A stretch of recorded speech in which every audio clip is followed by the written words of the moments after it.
Does anyone remember an old PC game from the early 1990s called Mr.Mix? It's mainly a typing game similar to Mario Teaches Typing, where you have to type words into a box to make a chef, the titular Mr.Mix, put ingredients into a bowl. Unlike most typing games, however, this game is notorious for having an insane difficulty curve. The game has a words per minute requirement for each level, being as low as 10 on level 1 and as high as 85 on the third. By level 5, the requirement reaches over 500, efficiently making it impossible to proceed any further. One of the main things that people noticed about this game immediately was the background music. The music on the first level was an unsettling pattern of growls that got progressively louder as the level went on, often causing damage to early computer speakers that were not designed to handle extreme high volumes of the sound. Second level had no music at all, and the third had what sounded like an extremely low quality recording of a hair dryer playing in the background. The remaining two levels had an extremely loud, high-pitched ring throughout the level that caused severe eardrum damage to those who managed to get that far. Another rather disturbing aspect of the game was the design of Mr. Mix himself. He was a large, round-faced, overweight man with large, beady eyes and red spots on his cheeks. Most children who played the game reported having vivid nightmares of Mr. Mix, speaking to them in a quiet, raspy, and threatening them to keep quiet about something. However, none of them could remember exactly what that was. One psychologist who saw many of these children reported being disturbed by the sheer amount of terror in the faces of the children as they recounted details of the nightmare. Many of the children broke down into tears in the process, begging for their parents to save them. However, no direct relationship to the game itself could be determined by these few cases, as not all children suffered the same adverse effects. For obvious reasons, the game did not sell very well. It remained in relevant obscurity until a few years ago, that is, when a PC hacker, or I should say a group, got a hold of a ROM of the game and started digging through it. Using memory hacking software, they managed to crack the game's code and bypass the impossible 5th level. What they found, however, was extremely disturbing and caused many of them to quit the expedition altogether. According to the reports, these hackers left behind the game behaves very strangely if the 5th level is bypassed. The game crashes violently and closes, writing a bunch of files to the user's System32 directory to the point that the RAM was almost completely filled. These files are reportedly pictures of people with horribly deformed faces appearing to scream in pain and agony, with their eyes appearing to be bleeding from their tear ducts, and their outer layer of skin torn clean off in multiple places.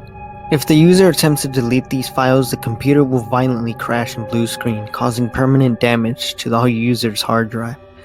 The hackers found that this was caused by a lone byte in the game's ROM that triggered when the 5th level was completed. After removing this byte, they were able to proceed to the 6th and final level. Unfortunately, all of the original hackers declined to discuss what they saw in the final level. All of them became extremely paranoid and reclusive, refusing to talk about anything related to the game, and showing astonishingly extreme symptoms of post-traumatic stress disorder. Most of them ceased to be able to form coherent sentences within a week, sometimes even within a month. Then all of them went missing. Same with all remaining copies of the game. To this day, no one knows what was in that game that caused them so much psychological damage. Maybe it's better that way. 2 years after the incident, a man was arrested after trying to kidnap an 8-year-old girl from a grocery store. Through DNA and fingerprints analysis, the man was identified as one of the original hackers who viewed the final level of the game. He was wearing a white chef's hat and had a look of unspeakable malice and insanity on his face. When interrogated, the man would only say one thing: "I'm Mr. Mix." And just like that, another gaming creepypasta comes to an end. So let's talk about it. So this story is unique in the sense that it tackles an educational game instead of your typical gaming creepypasta. Now, I want to say this, there is no Mr. Mix game. It never existed prior to this before, so the game's not real in any sense. There's no typing game out there. But with that being said, it's still effective. It still manages to use even the simplest of things, like an educational typing game, creepy, and I like that. The whole idea that there is 2 secret levels that is nearly impossible to reach, and when you reach it, it's filled with horrific sounds and imagery that we still don't really know what they contain. I like that idea. However, I do have 2 problems with the story. My first problem is the fact that I wish that the story did something a little different, where you see, and how we know that the last 2 levels are terrible is because a couple of hackers went into the game.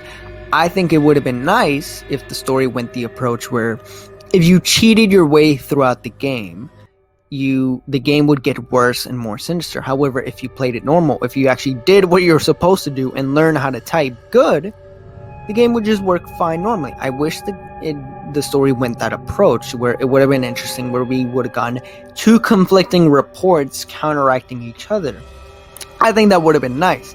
My other problem is in the middle of the story, they talk about one of the images and how it's, gouging the eyes and all this and that. I think that was unnecessary, like peeling of the skin. It's unnecessary image.